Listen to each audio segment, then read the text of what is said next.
拥有着窥探天机、改变天气能力的奶团子，却每日被打骂虐待，甚至险些被卖给人贩子当童养媳。只因女孩的首富妈妈与龙王意外生下了奶团子后离奇失踪，奶团子就此流落在外，靠摆摊算命为生，不仅能断阴阳论生死，还能根据心情变化改变天气。而殊不知，经常照顾她生意的男人竟是她的亲舅舅。奶团子这才知道，自己竟是家族翻遍华夏疯狂寻找的小公主，从此被4个狂拽酷炫吊炸天的舅舅宠成世上最幸福的小公主。傲娇表哥恨不得向全世界宣布他可爱的妹妹，更别说金龙族长爸爸直接把奶团子宠上天。此刻，一个天桥的地摊上，一个面黄肌瘦、双眼圆溜溜、头顶扎着2个小揪揪的女娃盘着小短腿坐在地上，摊位上摆放着一块红色的布条，上面写着大师算命只要9块9。天桥上几乎没有行人，星宝今天又没生意啊。旁边正在收摊位卖红薯的老人看着小女娃，真是作孽啊，也不知道是哪家的大人，竟然舍得让才3岁的女娃出来摆摊挣钱。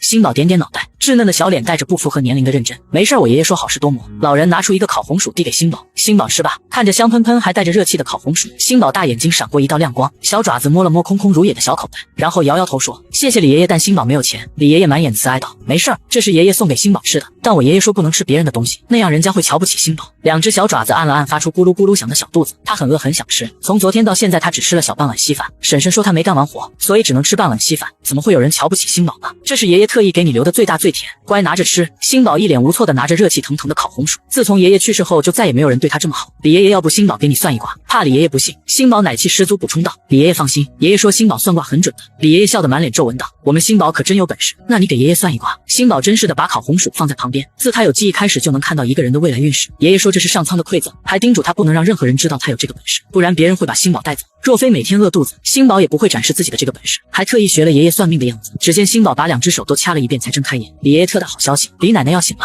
闻言，李爷爷收敛起笑眯眯的神色，严肃带着几分训斥口吻道：“星宝好孩子，不乱开玩笑。他老伴去年不慎从2楼台阶滚下去，后脑遭遇重创成了植物人。”他倔强的摇摇头，星宝没开玩笑。李爷爷刚要笑不当回事，手机却响了。手机那头的护工发出激动的声音：“李爷爷，李奶奶醒了。”李爷爷震惊的看向星宝，老伴醒了。星宝，是爷爷误会你了，你算的一点都没错，我老伴真的醒了。李爷爷是好人，上苍恩德好人有好报。星宝震惊道：“李爷爷快去医院看李奶奶吧，她很想你的。”李爷爷经星宝提醒，急匆匆往医院赶去。而与此同时，天桥上一个极其俊美的男人正在接电话，眉眼间满是不耐烦。这年头还真是什么人都敢出来摆摊算命。男人看到摆摊算命的星宝，不屑冷视道。吃着红薯的星宝突然感觉到一道炙热的视线落在自己身上，他抬头望着对面，直勾勾看着自己的男人：“叔叔，你也很饿吗？”男人大步朝着星宝走去：“小孩，你叫谁叔叔？”看着屹立在面前的男人，星宝高高仰着小脑袋：“叫你叔叔。”又贴心的解释道：“大星宝20岁的男人都要叫叔叔，这是礼貌。”男人半蹲下来问他：“那你多少岁？”星宝今年3岁半。男人一愣，他刚好就大星宝20岁整，你怎么看出我大你20岁？用眼睛看出的星宝回道。男人被逗笑了：“你这小孩倒是有趣。”星宝随即把手中的烤红薯掰开一半递给男人：“叔叔，我请你吃烤红薯，你要不要算命？”男人拿着半块烤红薯啼笑飞飞道：“你这是打算强买强卖？这叫拿人手软。好，既然这样，那你算吧。”“好嘞。”星宝笑得一脸灿烂，露出2个小梨窝。男人神色微顿，总觉得星宝笑起来的模样似曾相识，脑海中不自觉浮现一张明媚的笑颜，连看着星宝的眉眼都柔和了几分。星宝短短的小指头重复着刚才算命的动作，呆萌的小脸满是严肃认真。男人看到这一幕，笑出声道：“难道不用我写字，或者看我手相？虽然知道小丫头是假的，但这也太不专业了吧？”星宝满脸窘迫的道：“我还不识字，爷爷之前说要送他去幼儿园读书，可叔叔婶婶说读书费钱，家里的钱不够，知道爷爷挣钱很辛苦。”星宝懂事说自己可以晚几年上学，可是并没有等到那一天。想到这里，星宝乌溜溜的大眼睛盛满了难过，他又想爷爷了。男人第一次遇到这种情况，有些手忙脚乱，安抚道：“小孩，你别难过啊，你才3岁半不识字很正常，我像你这么大的时候，连算命是什么都不知道。”星宝被安慰到了，见小孩脸上重新洋溢着笑，男人终于松了口气：“小孩，你重新算吧，叔叔我已经算好了。您头顶黑气萦绕不散，今天有血光之灾，轻则高度截肢终身残疾，重则命丧黄泉，此生中庭。”男人原本玩世不恭的神色瞬变，眼底掠过一抹寒意，这话要是别人说，他早就动手了。他是赛车手，平时最爱玩车，现在竟然有人咒他变残疾。可对上小孩圆溜溜不满认真的大眼睛，他蠢蠢欲动的脏话还是咽了回去。他强压内脑意问道：“小孩，你这是咒我呢？”星宝摇摇头，认真补充道：“叔叔今晚9点不要走南湾路，这个叔叔是好人。”所以星宝决定透露的更详细一点。男人神色微顿，南湾路是他从赛车道回去的必经之路，应该是巧合吧。这时男人的手机响起，他低头看了眼来电显示，随后揉了揉星宝的小脑袋：“好了，我知道了，早点回家，以免你爸爸妈妈担心。”星宝小脸变了变，可是他没有爸爸妈妈，只有爷爷，可爷爷也走了。男人没有注意到星宝神色不对，他直接掏出一张100元大钞放在星宝的摊位上，然后起身接通电话离开。叔叔算命只要9块9。星宝拿着钱想要追上去，可男人迈着大长腿已经走很远了。看着手中烫手的红钞票，他小脸透着不安，等下次遇到叔叔再还给他好了。他蹲下来，小心翼翼把东西收拾到破旧的小包包里，要快点回去，要不然婶婶又要打他了。随后迈着小短腿朝回家的方向走去。星宝刚走，就有几个黑衣保镖和一个白发苍苍的中年男人来到刚刚他摆地摊的地方。中年男人穿着深灰色中山服，身材挺拔，面容硬朗，看似不足50岁，头发却全部花白。他环视一圈，眉眼一沉，不是说人在这吗？阿良看着空无一人的地摊位解释说，昨天那个小女孩的确在这摆地摊。他指了指刚才星宝待的位置，第一次见到小女孩在这里算命，他当时觉得惊奇，便多看了2眼。中年男人揉了揉蹙起的眉心。今天他在办公室看着珍珍小时候的照片时，阿良看到这张照片就说他昨天见过一个和小姐长得几乎一模一样的小女孩。听到这话，他神色一震。当初珍珍是怀着身孕失踪的，如果孩子生下来差不多也该3岁多了。他这才匆匆赶到天桥上，谁曾想还是没有看到人。此时另一边，星宝拎着小包包穿梭在巷中，很快来到破旧的小房前。星宝还没进去，就听到里面传来的声音，那死丫头也不知道死哪去了。听到婶婶骂骂咧咧的声音，星宝加快脚步进门，叔叔婶婶，我回来了。死丫头，你死哪去了？还不赶快去做饭？你想饿死我们啊？星宝已经见怪不怪了，他把自己的小包包放在角落，然后朝厨房走去。他踩在凳子上熟练的摘菜洗菜，一双小手冻得发红发紫，实在受不了就放在嘴边哈2下。客厅内，李素花看了看厨房，然后旁边的杨明军说，银行工作的简经理跟我说了，他有办法帮我们把老头子寄存在银行的房产证弄出来。老头子还真是老糊涂了，房子不给你这个亲儿子亲孙子，反而给一个捡来的野种。提起这件事，杨明军脸色尤为难看，他也没想到他爸会在死前把房子给了星宝，让他们抚养星宝到成年后再由星宝转给他们，甚至为了防范他们哄骗星宝抢房子，他死前把房产证寄存在银行。李素花对于这点恨得牙痒痒，要不是房产证上是星宝的名字，他早就把星宝给丢出去了。杨明军见妻子又开始念念叨叨，直接斥道，简经理真的能帮我们拿到房产证？他说轻而易举，到时候我们先去办理更名，再让他还回去。谁知道咱们动过房产证？杨明军动心了，不过他想要星宝当童养媳。李素花毫不在意说道。杨明军迟疑道，这不好吧，我爸死前要我们养他到成年，你是不是傻？星宝去当童养媳，人家肯定会好好对他，他过去是享福的。再说了，咱们养拿什么养？你难不成还想去养一个捡来的野种？我告诉你，我已经答应对方了，等房子的事情办好就把星宝送过去，而且对方还答应给他5000块钱。杨明军原本还迟疑的神色骤变，不管怎么样先把房子搞到手。星宝做好饭后，杨明军一家3口坐在饭桌上，星宝正要回厨房吃，星宝坐下一起吃。杨明军突然开口叫住星宝，他下意识看向李素花，他不满冷哼了声，你叔叔叫你做你就做，看我干什么？星宝弱弱的应了声好，然后从厨房拿着自己的小碗出来，坐在最边沿的位置。爷爷还在世时，他也能上桌吃饭，后来爷爷不在了，婶婶就不让他上桌了。吃完饭，星宝在厨房洗碗，李素花从房间冲了出来，我放在柜子里的100块钱怎么不见了？老杨是不是你拿了？我没事拿你钱干什么？家里就3个人，杨明军没拿，那肯定是星宝。李素花怒气冲冲走进厨房，说是不是你偷了？我没有。星宝摇摇头，我进叔叔婶婶的房间都是打扫卫生，从来不碰别的东西。李素花直接从星宝口袋里翻出崭新的100块，还说你没偷，这是什么？小小年纪学人偷东西了？我没有，这是我算命赚的钱，是好心叔叔给我的。星宝踮起脚去拿李素花手里的钱，他还要还给好心叔叔。谎话精，说着对着星宝就是狠狠一巴掌。小小的星宝被一巴掌扇倒在地，本来没有血色的小脸立刻红肿了起来。我没有偷，不是我偷的。星宝眼泪汪汪的望着李素花。好啦，杨明军起身拉住李素花，100块钱而已，不至于。怎么不至于？这死丫头今天就敢偷东西，明天还不拆家，真把人打坏了。你拿什么赔给简经理？这话瞬间让李素花消气。没错，他还要过户房子，还有5000块。他指着星宝咬牙切齿道，今天就算了，再有下次我打死你。星宝全身浑身是伤痛的颤抖。杨明军把星宝扶起来，星宝不要怪你婶婶，她也是为你好，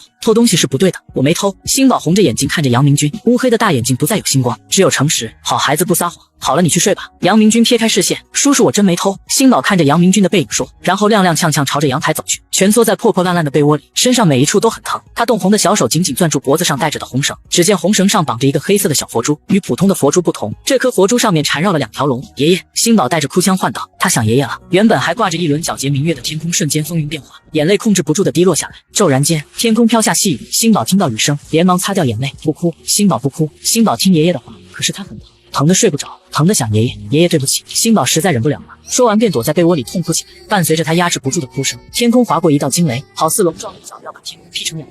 而原本的细雨也变成滂沱大雨，毫不留情冲刷着整座城市。黑夜，一辆黑色机车飞速行驶着，头盔下的秦明些许不耐烦，见鬼了，好好的天下什么雨？他最讨厌下雨天。就在刚看到南湾路的路标时，耳边突然响起白天小孩的声音，叔叔，今晚9点不要走南湾路。机车猛停，他抬手看了眼问道，距离9点只剩3分钟，直穿南湾路到家最近，现在下雨，他也不想绕路过多损坏自己的机车，但不知道为什么脑海中总是浮现了小孩的样子，最终他还是选择绕路。而他刚离开南湾路，一辆黑车就像是疯了一般在路上横冲直撞，直直冲进了南湾路。此刻一栋极尽奢华的豪华独栋别墅内，温一北刚进门就注意到坐在沙发主位的男人。爸，这是什么风把您刮来了？男人正是白天去天桥上找星宝的秦穗。他目光扫向秦明，见他穿着吊儿郎当的机车服，脸色越发难看。怎么，我不能来？那哪能啊？秦明冷嗤一声，大大咧咧坐到沙发上，找我什么事？如果是劝我进公司，就不必浪费口舌了。进公司有什么不好？有什么好？像大哥二哥每天累得像条狗吗？总比你在外混的不三不四好。秦穗怒道：“自从你妹妹失踪后，你看看你越来越不像话。”秦明猛地站起，直接打断了秦穗的话：“没别的事，我先上去了。这么多年了，你还没走出来。”秦穗眉头紧锁。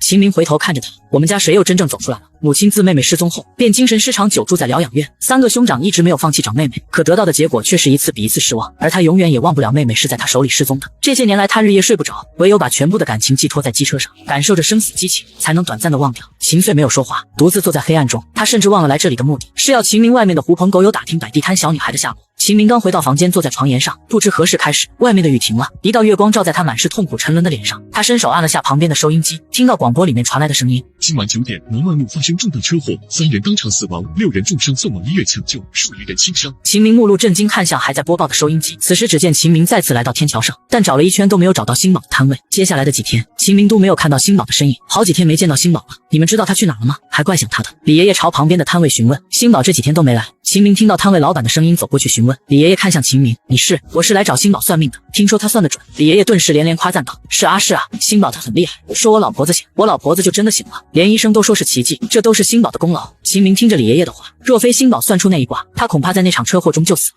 没有打探到星宝的踪迹，秦明只能罢了。突然接到哥们去赛车的电话，就转身从另一个方向匆匆离开了。下午，秦明结束赛车，准备再去天桥那碰碰运气，没想到在街道上看到正在捡瓶子的星宝，他背着一个比他还高的塑料袋，看着他小小单薄的身影，秦明胸口突然泛起密密麻麻的心疼。他朝星宝身影唤道：“小孩。”听到熟悉的声音，星宝回身看到秦明，笑着唤道：“好心叔叔。”秦明无奈的笑了笑，走过去：“小孩，你不去算命，在这做什么？”星宝从口袋里掏出几张皱皱巴巴的零钱递给秦明：“好心叔叔，上次算命只要9块9，你给我100，我要找你91，但我现在只有1块钱，你放心，我会尽快凑齐还你的。”秦明看着他手心的零钱，那抹心疼再次涌出：“不用你找，你救了我的命，别说100，就算是1亿也是值得。1亿是多少？”星宝不知道，但爷爷说过别人的钱不能随便要，只有自己凭本事赚的钱才是自己的。见星宝坚持，秦明只能把零钱装进口袋：“那我就收下了，但你救了我的命，我请你吃顿饭可不可以？”星宝刚想说不能吃别人，就听秦明郑重补充道：“我还想请你再帮我算一次，这顿饭就抵算命的钱，如何？”“好吧。”星宝摸了摸空空的肚子，大气地点点头。KFC。星宝乖乖地坐在儿童椅上，看着满桌的好吃的，怎么不吃？不是说小孩最喜欢吃肯德基吗？星宝不安地看着秦明：“这个是不是很贵？比起你的卦，这个不值一提，都是给你点的。你若是不吃，等会儿就要到垃圾桶了，那就更浪费了。不能浪费，不能浪费！”星宝急急摆手：“我吃！”他抓起一根薯条搭配着番茄酱，欢快地吃了起来。星宝边吃边问道：“好心叔叔，你算什么？这话怎么听了不太对呢？”“我叫秦明，你叫我秦叔叔好了。”星宝点点头。“那秦叔叔你算什么呢？你能不能算到我妹妹在哪？”秦明怕自己说的不够详细，又补充道：“她是我的龙凤胎妹妹，已经失踪4年了。这些年我们快把整个华国翻过来了，可始终找不到她的踪迹。”只见秦明放在餐桌上的手死死攥紧，好似承受着无尽的痛苦。星宝歉意满满道：“秦叔叔，我要看到真人才能算出她的命，但秦叔叔是好人，上苍恩德，好人一定会有好报。”秦明扯出苍白的笑：“如果真的有老天，他愿意牺牲所有去换他妹妹平安归来。我虽然算不出秦叔叔妹妹在哪，但秦叔叔历过死劫霉运，必遇大喜。”秦神色一顿，他倒是真的希望这次大喜是亲人重逢。目光突然落在星宝的小爪子上，只见星宝袖口往上滑，露出一截小臂，上面全是条条分明的伤痕。“你的手怎么回事？有人打你了？”秦明猛地抓住星宝的手，拉开袖子，手臂上也全是伤痕，显然是日积月累造成的。星宝抽回自己的手，摇摇头说：“我没事。”秦明心口堵难受的道：“小孩，你这么懂事，应该知道家暴不能纵容。”星宝呆萌的抬起小脑袋看着秦明，可是他没有纵容啊，婶婶打他不敢还手。秦明极其心疼的揉了揉他的小啾啾，拿出一张字条，上面写了他的地址和电话：“小孩，这个你拿着，不管出了什么事，你都可以来找叔叔，知道吗？”星宝郑重的接过小纸条：“谢谢秦叔叔。”星宝知道了。和秦明道别后，星宝拎着半袋垃圾回家。李素花见他回来了，立刻拉着他往里面走去：“简经理，你看看。”只见星宝一脸拘束站在大厅内，看着坐在沙发上大腹便便的中年男人，头顶稀疏，满脸横肉，让星宝心生害怕。李素花将他拽出来：“简经理，你觉得怎么样？瘦小了点。”简经理一双眼睛上下打量着星宝：“养养就胖了。”李素花笑道。简经理勉强道：“行。”李素花顿时拉着星宝就要交给简经理：“你以后就跟着简经理享福了。”星宝这才明白发生了什么事，他乌黑的瞳孔瞪大：“不要，我不要走。”李素花压低声音道：“这可由不得你。简经理，星宝就交给你了。”只见简经理笑容满脸拉过星宝的小手：“星宝，你放心，叔叔一定会好好照顾你的。”说着他眼底露出色眯眯的贪欲：“放开我，我不要跟你走。”星宝挣扎着叫道，下意识低头对着那只大手狠狠咬了一口。李素花没想到星宝竟然咬人，抬手对着星宝就是一巴掌：“小野种，你属狗的，竟敢咬人！”星宝被一巴掌打得摔在地上，额头撞在茶几上，顿时鲜血直流。星宝也不知道哪里来的力气，他从地上爬起来，然后飞快往外面跑去。只见星宝跑得贼快，不一会就没了身影。李素花也不怕，他知道这丫丫头没地方去，肯定会乖乖回来。星宝捂着昏沉沉的脑袋靠在墙角，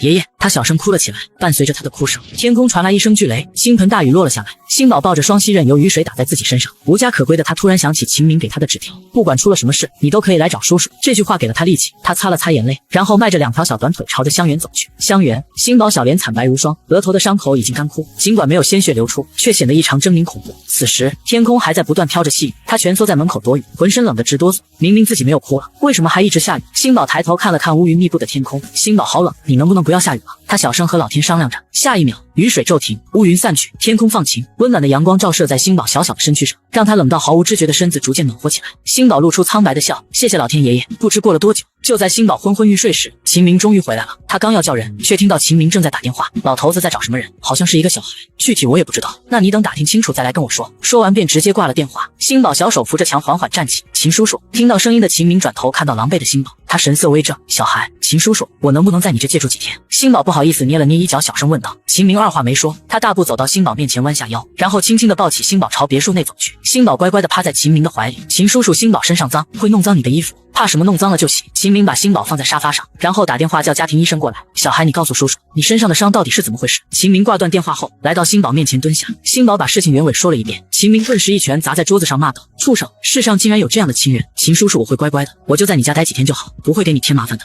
星宝生怕秦明嫌弃他，我会自己做饭洗衣服，我还可以给你做家务，你别赶我走，好不好？秦明抱起星宝放在自己腿上，温柔地说：叔叔不会赶你走，你想住多久就住多久，不用你做饭洗衣打扫卫生，你把这里当成自己家就好。谢谢秦叔叔。星宝扬起一个大大的笑脸。很快家庭医生匆匆赶来，他小心翼翼给星宝处理额头的伤口，轻声安抚道：别怕，很快就好了，我不怕。星宝坚强地说：乖孩子。郑医生很快给星宝处理完伤口，星宝也在他的轻声呵护下睡着了。等郑医生走出来，秦明立刻迎了上去：郑叔怎么样？好在没有伤及骨头，我给这个孩子做了全身检查，除了额头伤口外，身上还有一些鞭痕棍打的伤疤，不过这些都是皮外伤，不要紧。但这个孩子营养不良，不管是身高还是体重都远远不及普通3岁孩童。营养不良，秦明好似第一次听到这个词，他眼中闪烁着惊诧，更多则是心疼。如果白天他就把小孩带回来，也许他身上就不会有新伤痕。能不起来吗？秦明问道。后面好好养养，问题不大。隔天清早，秦明难得起了个大早，准备去给小孩买早点。平时他直接睡到中午，但现在家里多了个小孩。秦明刚来到楼下，就听到厨房传来的响动，只见一个小小的身影穿着他蓝色睡衣站在板凳上忙活。听到脚步声，星宝回头看到是秦明，他扬起一个大大的笑容：秦叔叔，粥马上就好了。秦明看着笑容灿烂的星宝，喉咙一紧：小孩，你不用做这些。星宝不安解释道：秦叔叔，我看到有米，冰箱里还有几个鸡蛋，我就想做个早餐。秦明伸手揉了揉星宝的小揪揪：我的意思是，你在这里什么都不用做，叔叔会到外面买东西回来吃，你只要好好养伤就是报答叔叔了。可是外面的东西不干净呀，爷爷说家里的最干净，吃了不会生病。秦明竟无言以对。星宝歪着脑袋看着他，觉得叔叔笨笨的，这么简单的事情都不知道。他拿着碗准备把粥舀起来，秦明怕烫着他，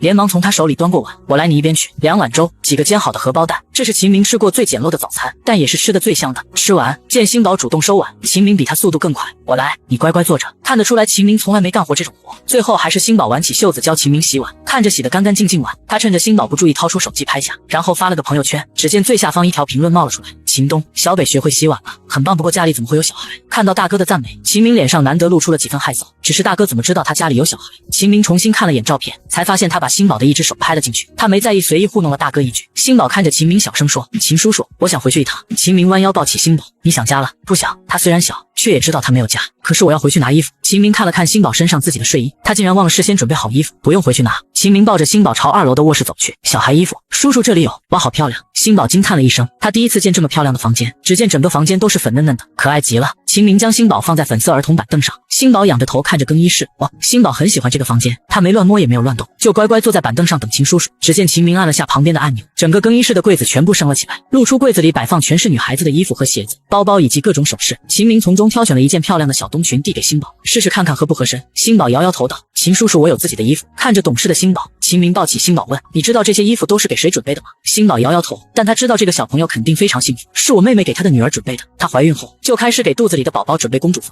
想起那段时间妹妹疯狂购物的样子，她眉眼间都带着一抹淡淡的笑意。这里都是女孩纸的衣服。星宝疑惑道：也不知道为什么，她就笃定自己会生一个女儿，所以准备的都是女孩的衣服。秦明笑笑说。星宝叹道：她真幸福，有那么个爱她的妈妈真好。那她现在人在哪里呢？闻言秦明眼中满是落寞。我妹妹失踪了，连带着腹中的孩子也失踪了，但我相信他们迟早都会回来的。星宝想起他让让自己算妹妹的下落。他伸出小爪爪放在秦明手背上，秦叔叔，星宝也相信他们一定会回来的。秦明捏了捏他头上的小揪揪，换上吧。在秦明的帮助下，星宝穿上了那件漂漂亮亮的小裙子。秦明看着星宝露出的2个小梨窝，总觉得哪里怪怪的。不过心大的他并未深究，真漂亮，像个小公主一样。许是因为有星宝陪着，秦明觉得自己的生活终于添了点乐趣。尽管衣服鞋子这些都有了，但一些生活用品他还是让哥们送了过来。卢燕欣把东西送到时，就看到秦明一脸温柔坐在沙发上讲故事书，怀里抱着一个小团子。卢燕欣一脸震惊，北哥，一个晚上没见，你就搞出一个娃了。星宝听到声音有礼貌的打招呼，叔叔好。看到星宝的正脸，卢燕欣震惊的飙出脏话，我操，北哥还真是你的娃，你什么时候有女儿竟然不告诉我们，滚！秦明笑骂着抱着星宝起身，我怎么能有这么大的女儿？卢燕欣认真的看着星宝，又看向秦明，真不是你的娃？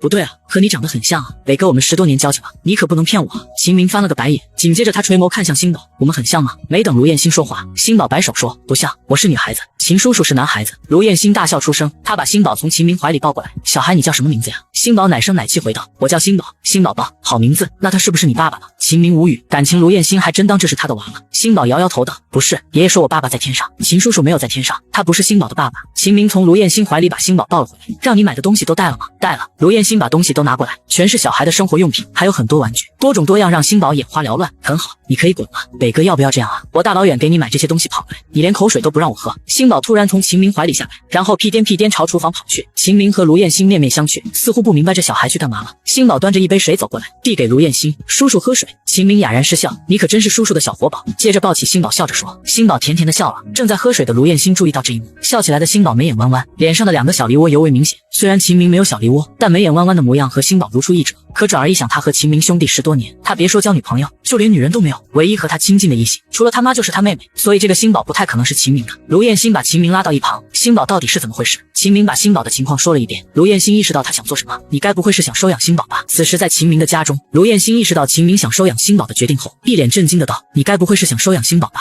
有什么不可以？当然不可以，你别忘了你出身秦家，就算你想收养星宝，你爸他们会同意。秦明沉下脸，我不需要经过他的允许。卢燕欣虽然不太明白秦家到底发生了什么事，只知道自从秦真失踪后，秦明就和秦家划清了界限，而秦家其他几个哥哥也都各奔东西，唯一相同的点就是他们从未放弃寻找秦真。秦明以前阳光灿烂，现在阴沉不羁，可刚刚秦明似乎又回到了以前，也许星宝是他的救赎。既然决定收养星宝，秦明就不会委屈他，甚至把2楼的一个卧室改装成了另一个公主房。秦明牵着星宝的小手来到卧室，小孩喜欢吗？星宝乌溜溜的大眼睛充满了惊喜，不敢置信地问道，这是我的房间。秦明给予肯定回复，喜欢吗？喜欢。星宝奶声奶气说，秦叔叔。星宝第一次拥有自己的房间。秦明听到星宝这样说，心口传来一阵酸痛，他蹲下来认真地问他，那星宝愿不愿意以后和秦叔叔一起生活？秦叔叔是要收养星宝吗？那你愿不愿意呢？只见秦明一双眼透着不安的期待。星宝愿意，他真的很喜欢秦叔叔，很想和秦叔叔一起生活。秦明激动地抱起星宝，他也不知道自己为什么这么喜欢星宝，恨不得把所有的好东西都送给星宝，他就像是一盏灯，照亮了他黑暗的生活。可秦叔叔养星宝很费钱的，没关系，我会好好挣钱养星宝。星宝握着小拳头说，那我也要好好挣钱，等以后就有钱养秦叔叔。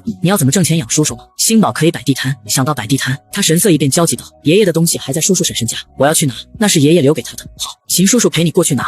星宝高兴应道。偏僻破旧的房间外，秦明听着房间内传来的咒骂声，脸色铁青，一脚踹开房门。星宝被吓一跳，李素花恶狠狠看向门口，谁？看到凶狠的秦明，他脸上耸了一皮，你是谁？闯进我家里想干什么？看到站在秦明身后的星宝后吼道，星宝你吃了雄心豹子胆是不是？竟敢带帮手到家里找麻烦？星宝摇着头，奶声奶气解释说，不是的，星宝不想找麻烦，只想拿回爷爷留给星宝的东西。只见秦明冷眼看着李素花夫妻，温柔地对星宝道，去拿你的东西吧。星宝点点头，一步一步往阳台移过去，很快就找到了爷爷留给他的包包，里面都是爷爷的宝贝。你就睡这里。看着这个连狗窝都不如的地方，破烂的玻璃根本抵御不住寒风。秦明眼底染上一层猩红，听到秦明的问话，他点了点头。秦明狠狠捏住拳头，看了眼李素花夫妻，星宝，你想不想把他们都送进去？送进哪里？星宝一脸懵懂看向秦明，他们做错了事，警察叔叔会把他们带走。这个我知道，爷爷说过不能做坏事，会被警察叔叔抓走。可是秦叔叔、叔叔婶婶做了坏事吗？秦明给予肯定的回答，他们做了坏事。此时李素花看着星宝骂道，死丫头不帮着自己人，还帮着坏人抓我们，老头子对你那么好，你良心被狗吃了。听到李素花说秦明是坏人，星宝大声反驳道，叔叔才不是坏人，他是最好的人。听到星宝维护自己，秦明心底一软，但看向李素花和杨明俊的目光冷如刀锋。我我的耐心有限，别逼我让警察出面。李素花顿时不敢多说。秦明牵着星宝的小手走出去，到了外面，星宝有些扭捏道：“秦叔叔，星宝有地方住了。那你？”他怕秦叔叔不要自己。想到这里，星宝脸上带着几分黯淡。他其实很想和秦叔叔在一起，不想一个人待在这里。秦明看出他的心思，故作可怜道：“是啊，小孩，你有房了，都不需要陪着孤单可怜的秦叔叔。秦叔叔给你准备的房间也可以拆了。”星宝摇着小手急切道：“不用拆，星宝可以住，我可以陪秦叔叔。那会不会麻烦星宝呢？”“不会，星宝喜欢秦叔叔。”秦明笑着抱起星宝，有星宝陪着秦叔叔，秦叔叔每天都会很开心。星宝笑得一脸灿烂，用力地点点头，他会一直陪着秦叔叔，会好好对秦叔叔。等秦叔叔老了以后，星宝也会给他养老。他们刚走，数辆迈巴赫浩浩荡荡拐进了巷子，引来不少人的围观注目。车子停在了破旧的小房子前，秦穗从车内下来，看着破破烂烂的小房子，眉头紧紧皱起。就是这里。是的，阿良点头应道。他在天桥底下数天都没有等到那个小女孩，经过多方打探，终于得知她的住址。秦穗朝阿良吩咐道：“敲门吧。”阿良颔首上前敲门。与此同时，屋内的杨明君一脸挫败地坐在沙发上。李素花鬼哭狼嚎叫道：“老杨，这可怎么办？”杨明君一脸狰狞：“当初让你哄着点星宝，你干什么吃的？现在房子都落到了外人手里，现在你知道怪我了。”李素花眼底迸发出怨毒的狠意，早知道那野种这么难缠，还不如当时直接掐死算了。就在这时，咚咚咚的敲门声响起。“谁啊？”李素花不耐烦吼道。等他气势汹汹打开门，看到外面站着一排排的穿着西装的保镖，他吓得连连后退。“你们找谁？”秦穗微微蹙眉，目光落到杨明君夫妻身上。“杨老先生之前捡到了一个小女孩，叫星宝是吗？她在哪？”李素花和杨明君没想到他们是为了星宝上门的。杨明君率先问道：“星宝的确是我爸捡来的，你们是星宝的？”“星宝是我们秦家的孩子。”李素花瞠目结舌，哪个秦家？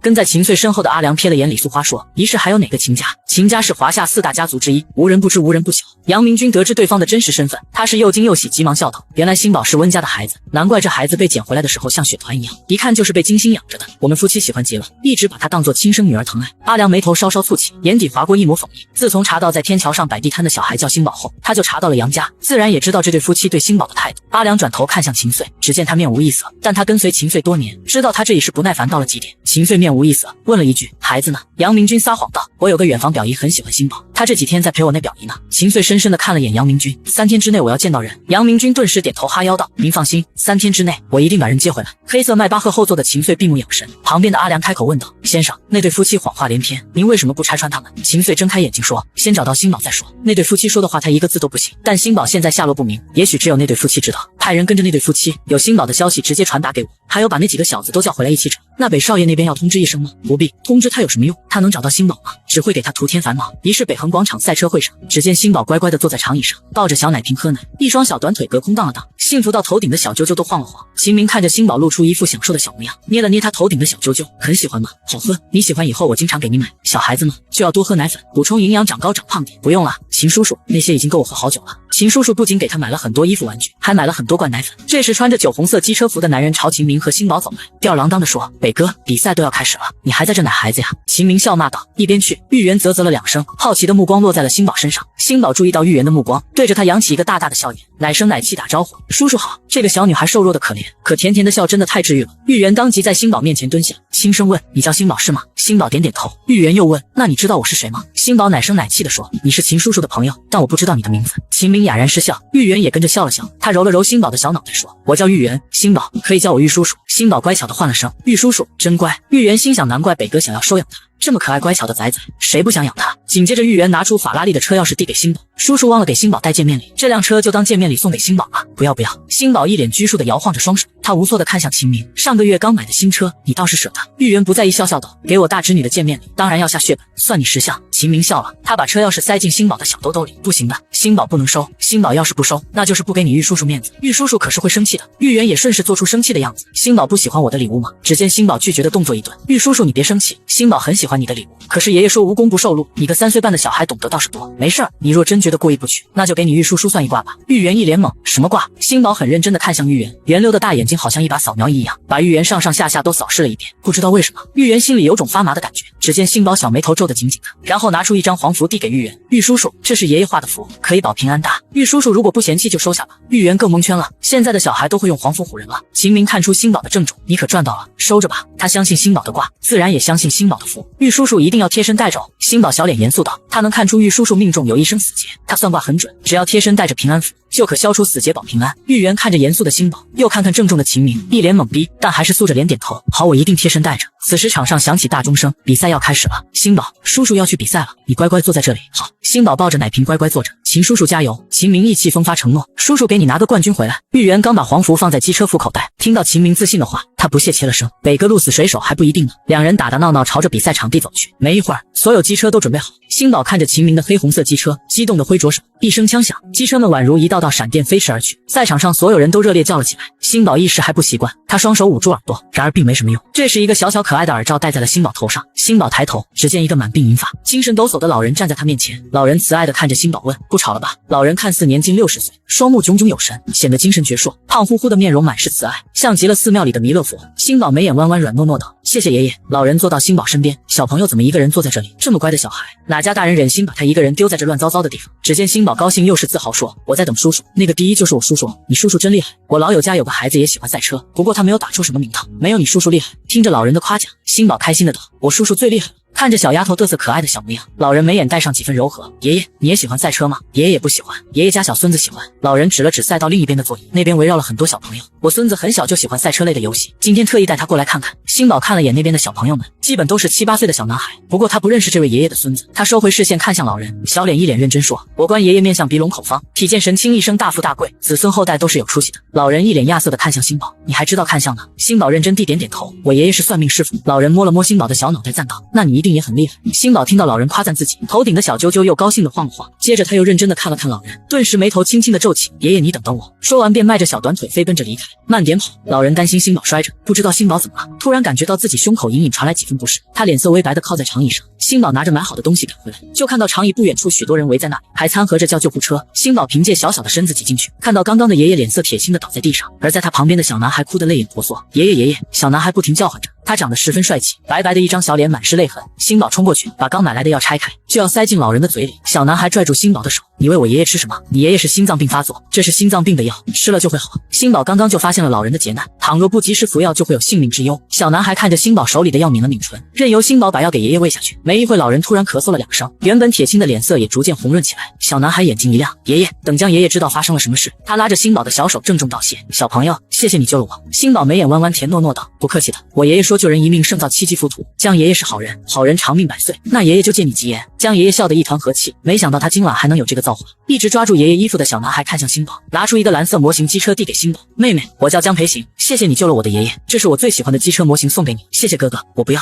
我有这个了。星宝摸了摸挂在脖子上的耳罩，江培行看了眼耳罩，这是爷爷给他买的，但他不喜欢毛茸茸的耳罩，所以就没戴上。见星宝真的不想要机车模型，江培行只能失落地收起模型。江爷爷看着星宝问：小朋友，咱们认识这么久都还不知道你叫什么名字？我叫星宝。星宝是个好听的名字。江培行在心里默念了几声星宝的名字，看着他乌黑清澈的大眼睛如月牙，他第一次觉得女孩子真可爱。星宝忽而听到场上迎来热烈的掌声欢呼声，看到远处的秦明抵达了终点，身边全是给他庆祝的人。牙叔叔拿冠军了，江爷爷，阿行哥哥，我先走了。江爷爷看着星宝离开的背影，也不知道哪家父母把孩子教导得这么好。阿行，今晚发生的事不要告诉你爸妈，要是被儿子儿媳知道，少不得一顿折腾。江培行严肃地皱了皱眉头，可是爷爷的身体不好，爷爷会去医院检查，但今晚的事是咱们爷孙的秘密，阿行得帮爷爷保守秘密哦。此时的赛车场上，秦明一手手抱着头盔，一手拨开凌乱的黑发，全身散发着张扬与自信，等待着比赛方把冠军奖杯送到他手里。看着手里的奖杯，秦明却一脸惆怅。4年前，他准备参加全国大赛，想站在全国领奖台上，把那座冠军杯送给妹妹，所以他无比期盼着那一天的到来。可他万万没想到，那一天却成了他终生的噩梦。此时，只见秦明一脸落魄地站在领奖台上，看着手中的奖杯，心如刀绞。4年前，妹妹陪他来参加全国大赛，却导致他失踪至此，下落不明。从此那一天就成了他终生的噩梦。这时，玉圆抱着他的亚军奖杯走了过来，明哥只要参加比赛，冠军就是你的，你还真是没给兄弟留一条活路。秦明自信道：留活路，那也得你追得上啊。说着便看到星宝一蹦一跳地朝他走来，秦明大步走过去抱起星宝，笑得肆意问：叔叔厉害吧？秦叔叔最厉害了。他高兴的好似自己拿了冠军一样，还朝着秦明竖起短短的大拇指。秦明心头一软，这么多年，除了妹妹外，终于有人可以和他一起庆祝胜利的喜悦。玉圆看着星宝激动的样子，对秦明倒是有些羡慕嫉妒，当下笑着说：明哥，一起去庆祝呗。秦明看了看星宝说道：星宝还小要早睡，你们去吧，记我账上。玉圆竟无言以对。明哥已经进入养养娃的阶段了吗？香园，星宝手里抱着比他半个身子还高的奖杯，兴奋地提出自己的小建议，这里能不能摆放一个收藏夹，以后秦叔叔拿的奖杯都可以放到这儿。秦明一愣，久久没有作声。星宝以为自己说错了话，小脸煞白着道歉，对不起秦叔叔，星宝不该乱出主意的。秦明蹲下牵起星宝不安的双手，星宝的主意很好，叔叔只是太开心了，星宝和叔叔一起摆放架子好不好？好，等星宝上了幼儿园得了小红花，叔叔也把小红花贴在这里。好，直到这一刻，星宝才真正感觉到家的情了。1937-98，来迟的卢彦星坐到玉媛身边问：明哥没来，他回家奶孩子呢？你见到星宝了吗？他是不是很乖？的确很乖，真是又乖又可爱，有这个孩子在明哥身边，明哥也能开心不少。不过我今天听说秦家好像有大事发生，什么大事？看今晚明哥的样子，不像是有什么大事的人了，还没传出来，只是秦家的3个儿子都被叫了回来，好像在找什么人。玉媛全身一震，是不是妹妹有消息了？作为秦明的兄弟，之前经常听秦明提到妹妹，所以几个兄弟也都用妹妹来称呼秦真。不知道，不过既然秦家没有通知明哥，你也别在明哥面前乱说话。放心，我知道怎么做。玉媛也知道事情的严重性，都4年了，希望尽快找到妹妹，还有她肚子里的孩子也一定要健健康康。那孩子若是活着，恐怕也有星宝这么大了。深夜聚会结束，玉媛站在电梯门口，突然胸口处传来一阵火烧的灼热，她连忙伸手捂住胸口的位置，想起被她放进口袋的黄符，连忙拿出来，只见黄符被一团凭空出现的火焰燃烧起，玉媛被吓得下意识把黄符扔了。我操！黄符被燃烧成灰烬，慢慢消失在面前，她满脸震撼，连忙掏出手机就要给秦明打电话。突然砰的声音，玉媛看向电梯口，刚刚她因黄符燃烧而错过的电梯直接从高楼坠落。玉媛脸色以肉眼可见变得苍白，如果她刚刚进了电梯时刻，恐怕已经摔成了肉饼。玉媛连忙拨通电话：明哥，你从哪找到星宝这个绝世小宝贝？把刚才的事情和秦明说了一遍。秦明丝毫不惊讶的声音从手机那头传来：这件事别外传，你自己知道就好，别人知道的越多，星宝处境越不安全，他还只是个孩子。明哥放心，我肯定不告诉别人。而后又不好意思问了：星宝还有黄符不？我可以花钱买多少钱都成，这可是保命牌黄符，再来多少都不嫌少。滚一边去，我都没有，你觉得还有？玉媛悲叹，那真是太可惜了。隔天天蒙蒙亮时，星宝就爬了起来，煮了2碗鸡蛋皮。他把自己那小份吃完后，把另一份宝琴留给秦明。做完这些，就背着自己的小包包出门了。从今天开始，他又要重操旧业去赚钱了。冬天的清晨，天桥上并没有几个行人。星宝走到原来的位置坐下，这时卖红薯的李爷爷推着烤炉缓缓走来，他身边是个穿着老旧红色大棉袄的老奶奶。李爷爷星宝后眼睛一亮，星宝起身朝着李爷爷摇了摇自己的小爪。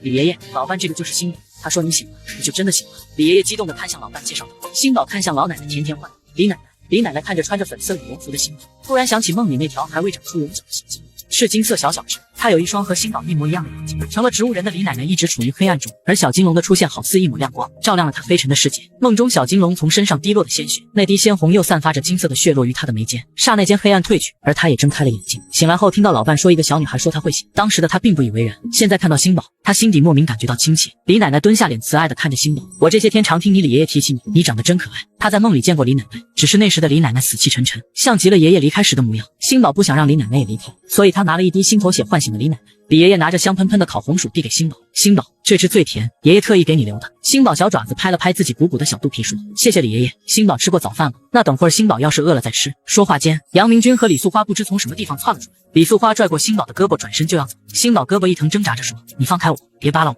李爷爷连忙上前叫道，你们是谁？快放开星宝。李素花强压着满脸不悦，用力抱起星宝朝李爷爷说，我们是星宝的叔婶。说着给杨明君使了个眼色就要离开，李爷爷拦住李素花，你们是不是人贩子？快放开星宝，要不然我们报警了。老人家，我真的是星宝的叔叔，这孩子大冷天的瞒着我们出来摆地摊，我们先带孩子回去吧。李奶奶朝星宝问道，星宝，你认识他们吗？星宝瓮声瓮气道，认识，他们是叔叔婶婶，可我不想跟他们回去，他们要把我送人。话还没说完，就被李素花死死捂住鼻子。星宝这孩子脾气真是大，跟我们拌了几句嘴就吵着离家出走。老人家，这是我们的家事，外人还是不要管。星宝，你说是吗？星宝想着李爷爷李奶奶身体明白，对李奶奶说，李爷爷李奶奶，星宝和叔叔婶婶回家，你们别担心。李素花和杨明君也没等2位老人反应过来，直接抱着星宝离开。刚下天桥，李素花阴沉着脸斥道，给我安分一点，再叫小心我把你扔到海里去。星宝小脸盛满了恐慌，你们要把我送给坏人。想起之前见过的简经理，星宝更加害怕了，你这孩子瞎说什么？我们是送你享福去的，我不要去享福，我要和秦叔叔生活在一起。星宝挣扎着叫道。李素花黑着脸骂道，死孩子天生的贱骨头，有福都不知道享。星宝急得眼睛都红了，大大的眼睛蓄满了泪水，随着眼泪的落下，原本晴朗的天顿时风云变幻，电闪雷鸣，豆子大小的雨粒打了打。这什么鬼天气？快点回家！这时一辆车从他们旁边经过，星宝看到里面的人，撕心裂肺朝车子喊道，江哥哥，江哥哥，救救星宝！只见车子突然停在了旁边，穿着黑色小西装的江培行从后座下来，看到下车的江培行，星宝眼睛蹭地亮了起来，激动地喊道，江哥哥！这一刻的星宝眼泪迅速褪去，天空也乌云转晴，江培行的目光精准地落在星宝身上，只见星宝一张小脸涨得通红，又满是泪痕，许是淋了雨，身上都狼狈不堪。星宝，江培行皱着眉头朝星宝走来。江哥哥，星宝不跟他们回去。杨明军上下打量着江培行，一看气质就知道不是普通人家的孩子，不能得罪。江培行伸手把星宝抱起来，星宝小声叫着江哥哥，听出他声音中的恐惧。他伸手拍了拍星宝的肩膀，别怕。李素花伸手就要去抢，你是谁？把人还给我们。只见司机上前，目光不善地看着李素花。这时杨明军上前说，这位小少爷，我们是星宝的叔叔婶婶，正要带人回家。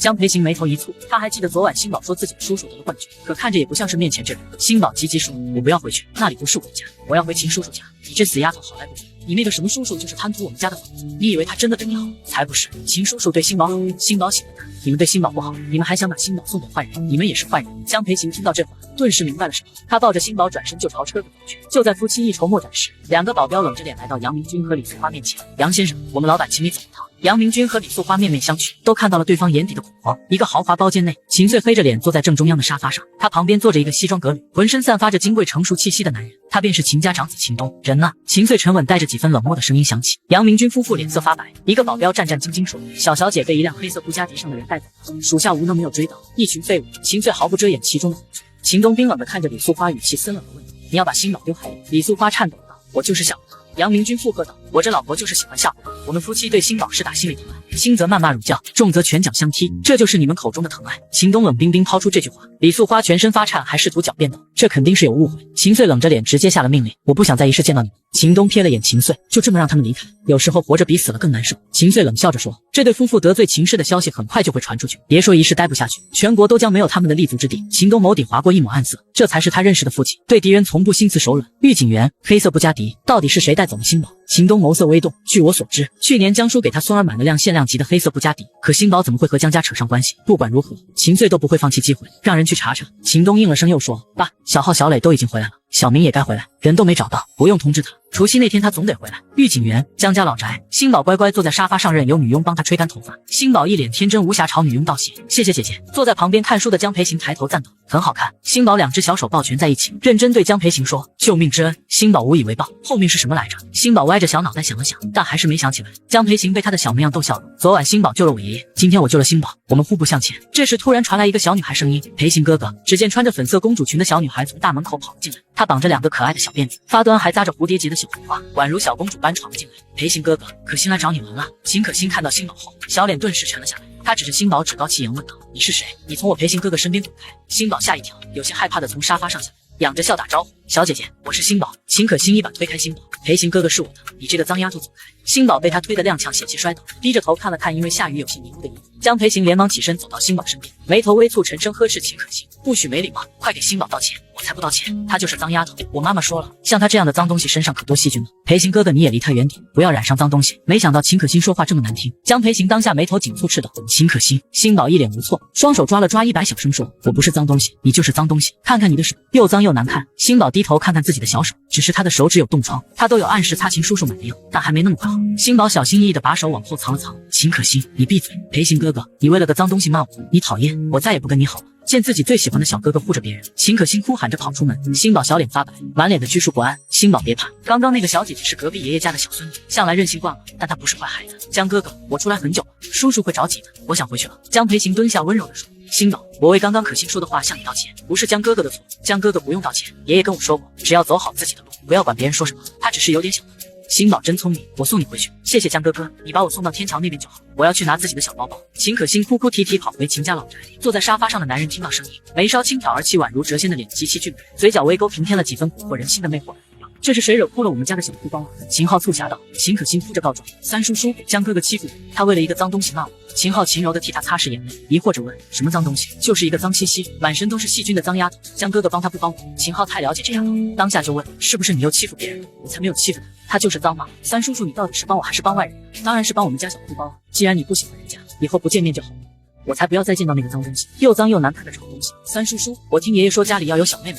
那等小妹妹回家，你会不会只喜欢小妹妹，不喜欢可心？”秦昊摸了摸秦可心的脑袋：“怎么会呢？可心这么可爱，没人会不喜欢可心。”他刚接到父亲的电话说有外甥女的下落，就立刻放下工作从国外飞回来。秦氏集团总裁办公室，秦东负手而立站在落地窗前，看着耀阳的光线，他闭了闭眼，耳边满是妹妹的声音：“大哥，这是我亲手给你做的蛋糕，祝大哥生日快乐，我以后的宝宝大哥也会最喜欢的，对不对？”秦总，江家小少爷今天的确带了一个小孩回家，那个孩子就是小小姐。秦东迅速转身，人呢？江家小少爷不知道小小姐的事，把小小姐送回了头条上。等我们赶过去时，小小姐已经不见了踪迹。秦东额间的青筋跳了跳，吩咐道：“继续查。”随后拿出手机拨通秦明的电话，好一会儿才听到秦明沙哑的声音传来：“大哥，小明今年除夕早点回来，小浩和小磊都已经回来了。大哥，就算我们几个回来了，又有什么意思？那冷冰冰的房子堆满的是绝望，是窒息。”秦以东揉了揉眉心，沉重道：“你若还认我这个大哥，今年就回家，等你回来，大哥会告诉你一个好消息。”秦明沉吟片刻说：“我知道了。”秦明挂断电话后便起身洗漱，下楼时恰好和星宝撞了个正着，星宝一屁股蹬直接坐在了地上，他呆萌地抬起小脑袋看着秦明：“秦叔叔。”秦明弯腰抱起星宝：“天寒地冻的，你又去摆地摊了。”秦叔叔，星宝身上脏，脏什么脏？我又不嫌弃你。星宝奶声奶气说：“秦叔叔你真好，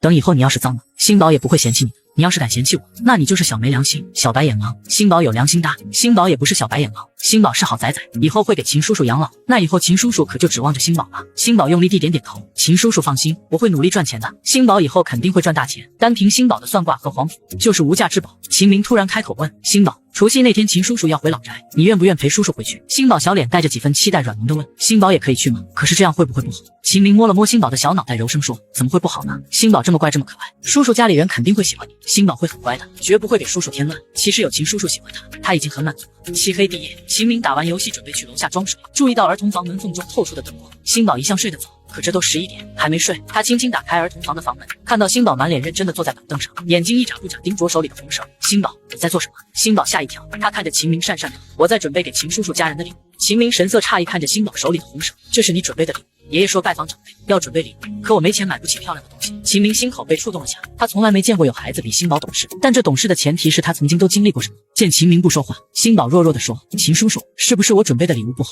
可我只会编平安节。”秦明在星宝面前慢慢蹲下安抚道：“怎么会呢？星宝准备的礼物是最棒的，这肯定是他们收到最用心的礼物，他们要是敢嫌弃，到时候他全拿走，一个也不给他们留下。”星宝小脸顿时扬起大大的笑颜。秦明忽然认真问道：“星宝，我收养你，你愿意吗？”他是真的喜欢星宝，想给星宝最好的生活。星宝黑溜溜的大眼睛装满了疑惑，他还不懂收养这2个字的含义。秦明解释说：“就是把星宝的名字写在我的名字下，我姓秦，星宝也可以姓秦，你愿意吗？”虽然星宝现在也可以和他在一起生活，但总归是名不正言不顺，而真正收养他，就可以像他真正的小孩子一样。星宝眼眸氤氲着雾气，他忍不住吸了吸小鼻子说：“我愿意的。爷爷叫杨建岳，叔叔叫杨明军，只有他叫星宝，没有姓。爷爷说等以后找到家人，也会拥有姓氏。虽然星宝不知道家人在哪，但他现在也有姓。”得到星宝的同意，秦明摸了摸星宝的小发包，刚好趁着除夕回去通知家里一声。虽然老头子一定会反对，但不重要。秦明故作失落道：“秦叔叔都嫉妒了，星宝只给他们准备礼物。”星宝连忙掏出一个平安结递给秦明：“这是给秦叔叔的。”秦明接过平安结，精美小巧的平安结中央竟然画着一条还未长脚的小金龙，小金龙画得栩栩如生，一双眼睛又大又圆。星宝指着小金龙邀功颁说：“这是星宝特意给秦叔叔画的，别的都没有。”秦明笑得一脸自得说：“谢谢星宝，我很喜欢，只是这条小金龙有什么寓意吗？”“这是星宝呀。”星宝甜甜的。秦明突然想起星宝的生肖属龙，笑道：“没错，这是我们星宝，我会贴身佩戴平安结，就像是星宝一直陪在我身边，对不对？”“对啊，我会一直陪着秦叔叔，给秦叔叔养老。秦叔叔死了，我也会给秦叔叔收拾的。”秦明听到前面半句很是得意，可是后面听着怎么就那么不对劲呢？他哭笑不得：“就你这奶团子，还给我收尸！”星宝很能干的。好啦，小孩子要早点睡，才能长高高。说着抱起星宝往公主床那边走去。星宝被秦明放在柔软的床上，他乖巧的闭上眼睛，他要快点长高高。自从到了香园，他每天都睡得很香。御景园秦家老宅，秦翠坐在沙发主位上，秦东、秦磊、秦昊分别落坐在沙发两侧。只见秦磊身子靠在沙发上，一副无精打采的样子。“爸，我和二哥不远万里飞回去，可不是来看你和大哥的。你说的我外甥女在哪呢？”秦翠沉沉地扫了眼秦昊，斥责道：“坐起来，这像什么样子？”秦昊耸耸肩，坐直了些。“爸，别转移话题啊，咱们秦家现在连找个人都这么费劲了吗？”秦东抬起眼界说：“大张旗鼓找人，不利于星宝的安危，当年的事绝不可以再次重演。”秦昊眼底划过一抹厉色，不再说话。秦翠更像好似苍老的10岁，威严的脸挫败垮了下来。秦磊看向秦东问：“大哥小明呢？不是说要回来了？”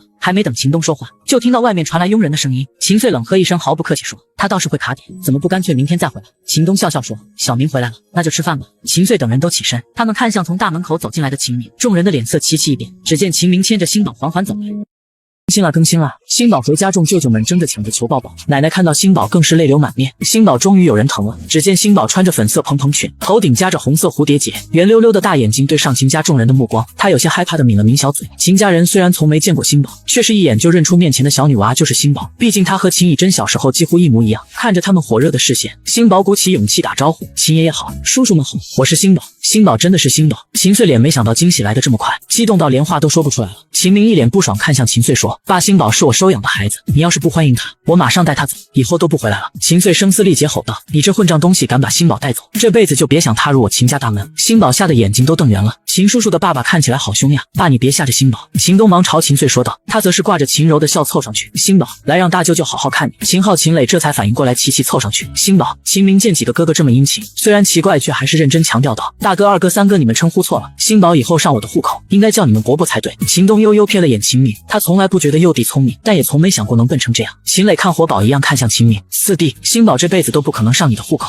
星宝听不懂叔叔们的话，可是能感觉到他们对自己的喜欢。星宝便大着胆子从秦叔叔背后走出来。星宝，秦东在星宝面前蹲下，冷峻的面容满是温柔慈爱。还没等秦东说话，秦穗急吼吼冲上来，牵着星宝的小手：“星宝，我是外公啊，你和你妈妈长得真像。”外公。星宝在听到妈妈两个字时，他眼睛突然瞪大，诺诺问道：“您认识我妈妈？你妈妈是我的女儿，我最疼爱的女儿。”秦穗温和地笑着，眼眸浮起一丝泪意。这话一出，秦明直接僵硬住了，他错愕地看向星宝。星宝是妹妹的女儿，是她的外甥女，这是真的。秦东把调查的结果说了一遍，尽管还没做 DNA 检测，但看星宝这张脸就可以知晓结果了。秦明喃喃自语：“他在我身边这么久，我竟然没认出来。”秦穗抱着星宝坐在沙发上，笑出满脸褶子。可是我都没见过妈妈，妈妈的样子，星宝在心里画了很多次，但每次都画不清脸，这也是星宝最遗憾的事情。秦昊柔声道：“宝贝，你妈妈虽然不在你身边，但她很爱你。”星宝看向秦昊，懂事的点头：“我知道的，我知道妈妈爱我，她只是不见了，我会等她回来的。”星宝回家了，妈妈肯定也会回家的。秦昊摸了摸星宝的小包，星宝记起自己的礼物还没送出去，从小包包里掏出几个平安结，这是我给外公舅舅们准备礼物。秦穗心口满是感动：“谢谢宝宝，这绝对是外公收到过最好的礼物。”秦昊和秦磊异口同声：“谢谢星宝。”秦明看了眼他们手中的平安结，又想起自己平安结上的小金龙，顿时嘚瑟到：“星宝最喜欢的果然是我。”秦穗等人齐齐看向秦明，秦明继续嘚瑟道：“星宝给我的平安结画了小金龙，你们都没有。”他瞅了瞅脸黑的外公，又瞅了瞅舅舅们嫉妒的模样，不好意思对了对短胖的小手指：“没眼力见的东西有什么好嘚瑟的？你要是早点带星宝回来，我们一家早就团聚了。”秦明噎了下，他哪里知道星宝就是他的外甥女，要是知道早就带回来了。不，他不能带星宝回来，带星宝回来哪里还有他抱的机会？秦东朝星宝温柔赞道：“我们家星宝还会画小金龙，真厉害。”星宝不好意思抓了抓小裙子：“大舅舅，我还会画大老虎、小狮子，大舅舅要是喜欢我也给你画。”秦明捏了捏星宝的小手，星宝是大舅舅见过最厉害的小宝宝。星宝笑得一脸骄傲：“你们一个个不成器的东西，宝宝还这么小，你们就让他受累。”秦穗一脸慈爱看向星宝，其实他也想要。星宝虽小，但他也能看出秦穗眼中的渴望，当下奶声奶气说：“外公要是喜欢，我给外公画大老虎。”秦穗笑道：“不急，宝宝先给外公画，再给这几个臭小子画。”吃过饭后，秦东抱着星宝上楼，打开2楼的某个房间，里面粉嫩宛如城堡的房间展露了出来。星宝见过香园的公主房，可却远远抵不上这里。星宝看得目不转睛。秦东把星宝放下，轻声询问：“这是你还没出生时外婆给你准备的，星宝喜欢吗？”星宝眼睛亮晶晶的看向秦东：“喜欢，不管是香园的公主房，还是这里的公主房，他都喜欢。只是外婆呢？他的礼物还没送给外婆呢。”想起疗养院里的母亲，秦东眼底划过一抹暗色：“明天舅舅带你去见外婆好不好？”“好。”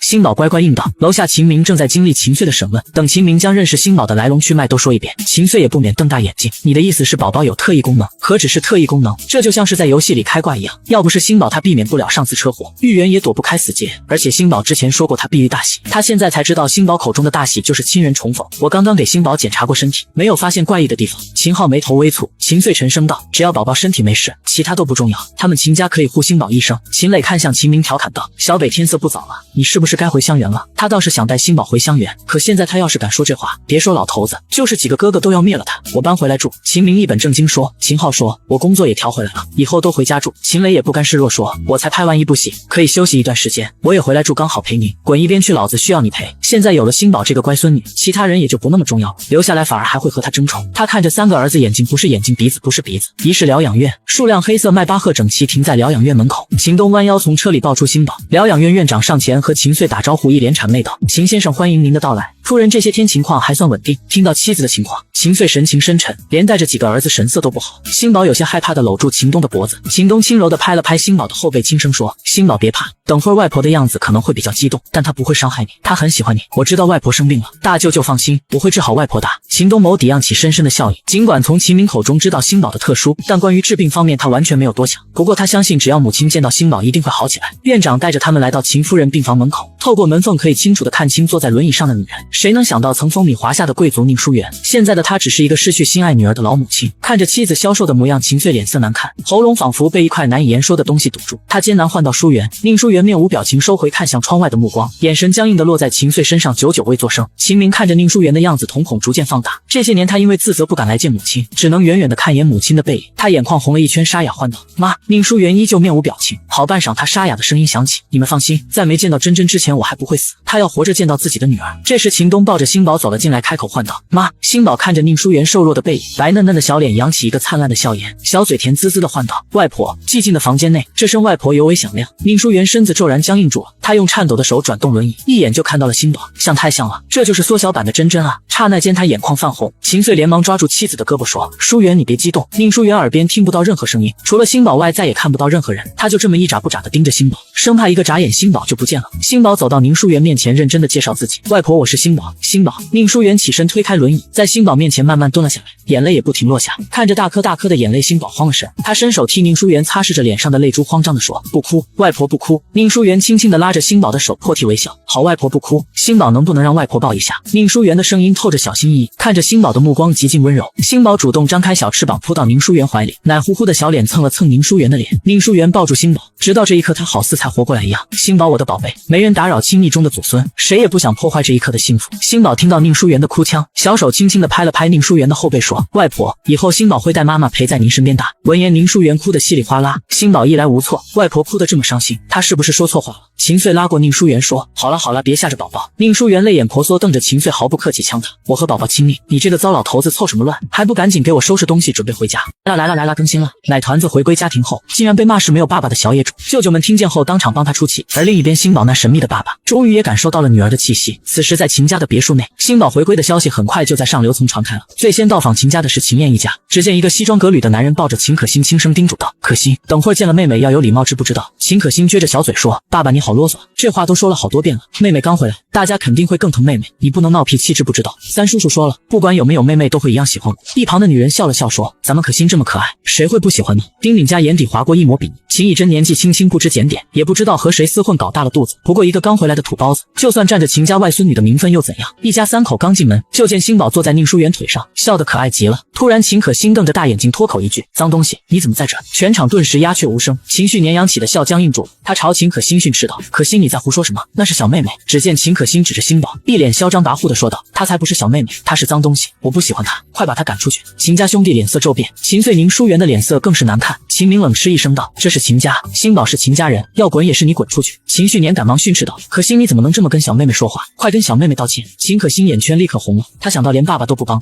他眼泪不值钱的落下，倔强到我不要。这时丁敏家连忙歉意满满说：“堂叔堂婶对不起，是我没教好可欣。”又看向星宝，一脸温柔道：“你叫星宝是吗？可欣她被我们宠惯了，我代她向你道歉。星宝能不能原谅她呢？”只见星宝看着哭得可怜兮兮的秦可欣，小脑袋点点头说：“我原谅姐姐。”这时宁书媛却突然开口道：“我倒是宁愿宝宝任性一点。”秦旭年拿出准备的礼物让秦可欣送去，在秦旭年胁迫的目光下，他不乐意的接过礼盒，走到星宝面前：“给你的，谢谢姐姐。”星宝接过礼盒，随后把编织好的平安结递给秦可欣：“这是我亲手做的平安结，送给姐姐。”哪知秦可欣嫌弃的藏起双手：“这么难看我才不要！”星宝一愣，秦家人脸色又不太好看了，他根本不想搭理星宝。他走到秦东面前，亲昵的唤道：“叔叔。”可秦东只是冷淡的应了声，转而说：“爸妈客人都到了，星宝也饿了，吃饭吧。”秦可欣愣在原地，眼睛红彤彤的看向丁敏家：“妈妈，叔叔都不理我了。”丁敏家心疼的擦了擦女儿的泪水：“可欣乖不哭，星宝才回来，叔叔们肯定会更加偏爱星宝，过段时间就好了。”秦可欣委屈道：“我不要妹妹，我不喜欢她，她抢走了我的喜欢。”秦旭年听到立马斥责道：“秦可欣，不许胡说！”丁敏家看着秦旭年一脸不满：“你那么大声做什么？可欣说的难道有错吗？星宝一回来就抢走了所有的关注和喜欢，可欣不喜欢又怎样？这种父亲不祥的小野种也配成为秦家的小公主？”秦旭年没想到妻子能说出这种话，够了，也不看看这是什么地方，说话注意点。秦可欣委屈的扁了扁小嘴，都怪星宝爸爸妈妈才会吵架。吃饭期间，宁书媛见星宝吃了2块红烧小排骨，立刻问道：“宝宝喜欢吃排骨吗？”“喜欢。”星宝咽下嘴巴的肉，对着宁书媛点点头。宁书媛脸上带着喜色：“那以后外婆天天给宝宝做排骨好不好？”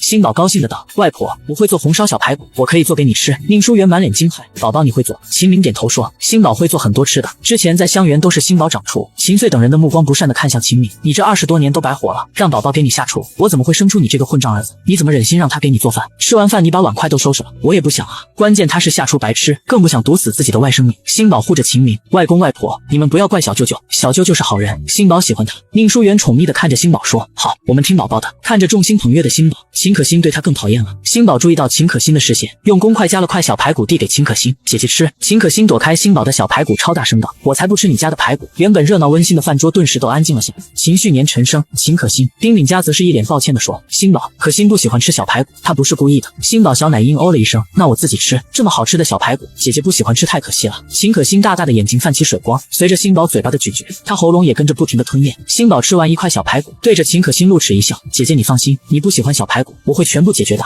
突然秦可欣哇的一声哭了起来，我不管，我要吃小排骨，我要吃。好了好了，欣欣不哭，妈妈给你夹。丁敏佳一见女儿哭，伸手就要去夹排骨，却见秦明冷笑一声，端起红烧排骨的碗，一脸挑衅的看向丁敏佳，不好意思嫂子，你刚才说可欣不喜欢吃，那我和星宝就勉为其难都吃了。秦可欣看到空空的盘子，眼泪更是不值钱的落下，眼睛一闭痛哭起来。丁敏佳埋怨的看了眼秦敏，小北，可欣还小，你干嘛非跟小孩子计较？却见宁书媛瞥了眼丁敏佳，然后不冷不热对秦旭年说，旭年，小孩子最不能管，我记得堂哥对你管教一直很严，怎么到你管教孩子就这么马虎？秦旭年连声道歉说，对不起婶婶，都是我没管教好可欣，然后起身朝秦穗鞠躬，叔叔婶婶，我先带可欣回去了。看着离去的三人，星宝一脸不知所措，但想起秦可欣哭得那么惨的样子，星宝自责地跟宁书媛说，我想送姐姐，跟姐姐道歉，等姐姐下次来我给她做小排骨。宁书媛温柔地道，去吧，她不喜欢丁敏佳，也不喜欢跋扈的秦可欣，但孩子毕竟还小，不知善恶，以后扳正就好。星宝迈着小短腿朝门口追去，秦旭年看着哭闹的秦可欣呵斥道，不许再哭了。秦旭年，你对女儿吼什么？她做错了什么？秦旭年朝丁敏佳指责道，都是你把她宠得无法无天。说完也不等丁敏佳反应过来，大步离开了。秦可欣看着不理自己的爸爸，原本就委屈的她更加难过，嚎哭的声音越来越大，欣欣乖啊不哭，妈妈知道可欣受委屈了，妈妈会替欣欣讨回公道的，一个小野种也敢让他的女儿哭，等着瞧吧。星宝追出来正要跑过去叫姐姐，就看到丁敏佳把平安结扔在地上，还朝秦可欣说，欣欣，这种脏东西你不要是对的。等车子扬长而去，星宝才走过去把平安结捡了起来。这时秦东走到星宝的身后，伸手揉了揉星宝的小脑袋。星宝仰头看向秦东，大舅舅，堂舅妈不喜欢我的平安结，为什么要说喜欢呢？只见秦东在星宝面前蹲下，因为你是我们的小公主，她想讨好我们，所以在我们面前装作很喜欢星宝。星宝悠悠地叹了口气，做大人好累啊，还是小孩子好。秦东被他的反应逗笑了。星宝伤不伤心呢？不伤心，有外公外婆还有舅舅们喜欢，我已经很开心了。只是大舅舅、堂舅妈把平安结扔掉了，就等于把平安也扔掉了，会有小麻烦的。想起刚刚丁敏佳朝秦可欣说的话，秦东眸底划过一抹厉色，既然是小麻烦，那就不必管了。没想到当天晚上秦东就收到消息，丁敏佳在美容院摔断腿。原来星宝说的小麻烦是这个。此时在星宝的公主房，宁书媛正守在床边，秦东轻手轻脚地走到床边，看着像洋娃娃一样的星宝，宁书媛低声朝秦东说，宝宝和珍珍越来越像了，不过比珍珍乖，乖到让宁书媛心疼。秦东发现星宝额头上带着些许汗渍，他把被子拉低了点，满脸温柔说，怕热也和珍珍一样。突然发现星宝脖子上戴着的黑色小佛珠，这是当初珍珍脖子上戴的。宁书媛这才注意到星宝脖子上的佛珠。秦东眸底划过一抹暗色，鲜少人知道秦以真曾失踪过3个月，几大世家一同寻找，可始终都查不到他的下落。可3个月后他却平平安安回来，脖子上也戴着一颗黑色小佛珠。只是这一次归来，秦以真变化特别大，他总是时不时仰望窗外，似乎在等什么人。没过多久，他们便发现秦以真怀孕了。小东，你说你妹妹生下星宝后却没有陪在她身边，她是不是已经不在了？秦东轻声安抚道，这些年我们从没放弃找珍珍，可一直都查不到任何信息，就像是当年那3个月，我更偏向于珍珍是被人带走了。宁书媛看到秦东坚定的目光，她泪眼婆娑点点头，而且您就算不相信我，也要相信星宝，他也坚信珍珍会回来，我们一家一定会有团圆之日。秦东把丁敏佳的事情说了一遍，听到丁敏佳摔断腿，宁书媛看着星宝的目光带着几分忧色，宝宝这样也不知道是好还是不好，匹夫无罪怀璧其罪，星宝不会有事。好了妈，您回去休息吧。秦东扶着宁书媛出门，离开前秦东回头看了眼星宝，恰好看到那颗小佛珠发出一道耀眼的光芒，他眉眼间带着一丝异色。那日温以真睡着后，这颗佛珠也亮了一次。隔天，秦东带着星宝正在玩乐高，突然朝星宝问道，星宝还记得这颗小佛珠是谁给你带上的吗？只见星宝呆萌的摇摇头说，不知道呀，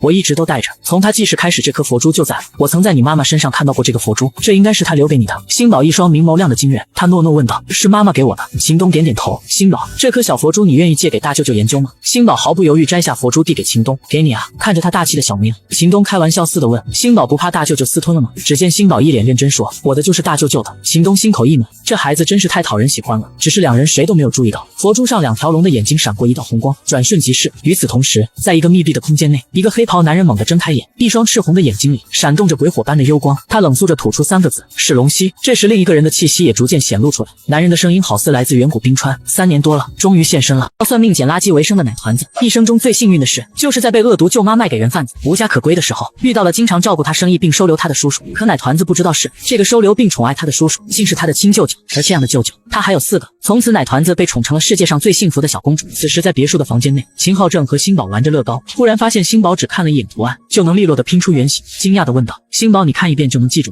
吗？”他有些小骄傲地抬头看向秦明：“我记性很好吧？”秦昊抱起星宝：“宝宝真是天才。”他自诩记忆力惊人，可没想到星宝才是真正的过目不忘。这时，江爷爷带着江培行走进大厅，他没想到当日救自己一命的小女孩，就是好友的外孙女。看到江培行，星宝眼睛一亮，甜甜地唤道：“江爷爷，江哥哥。”江爷爷捏了捏星宝的小脸，笑着说：“早知道你是真真的女儿，我就该早点把你带回来。”秦昊对江爷爷说：“现在也不晚。”是啊，江爷爷感慨道：“你爸呢？我爸在后院钓鱼，说是给星宝补补身子，就他那个技术还钓鱼，我去瞧瞧。”这边星宝牵着江培行往乐高那边走去，一脸骄傲朝江培行睡道：“江哥哥，你看，这都是我拼的。”看着他骄傲的小模样，江培行夸赞道：“星宝真厉害。”随后把自己带着的盒子打开，说：“星宝，这是我送你礼物。”星宝探头一看，发现是一辆粉嫩的机车模型。哇，好好看！谢谢江哥哥，我好喜欢。江培行见星宝喜欢，脸上的笑绽放而开。你喜欢就好。就在这时，温可欣的声音却突然从外面传来：“培行哥哥。”星宝看到温可欣眼睛一亮，亲昵地唤道：“姐姐。”只见温可欣看都不看星宝，而是紧盯着江培行说：“培行哥哥，你是来看我的吗？”江培行不擅长撒谎，但是眼睛却看向星宝的方向。星宝朝温可欣说：“姐姐，你喜欢吃小排骨，我给你做呀，我做的小排骨可好吃了。”温可欣却叉腰对着星宝吼道：“我才不要吃你做的东西，你是个扫把星，就是因为你我妈妈的腿断了。”星宝摇晃着小手说：“不是我，是堂舅妈扔了平安节，就是你个扫把星，因为你大家才不喜欢我。”看着恶狠狠的温可欣，江培行挡在星宝面前沉声道：“可欣不许胡说，我没有胡说，我妈妈还说她是个小野种。”江培行小脸冷沉，却见星宝壮着胆子对温可欣说：“不许你这样说，我不是野种，我是妈妈的女儿。”温可欣没想到星宝敢跟自己对着干，她猛地伸手把星宝推倒，还不解气地打乱模型。做完这一切，她得意地看向星宝：“看你现在还玩什么？”江培行扶起星宝，朝温可欣斥责道：“温可欣，你太过分了，赶紧跟星宝道歉。”星宝眼角泛起一层泪光，可他还是坚强的没有哭。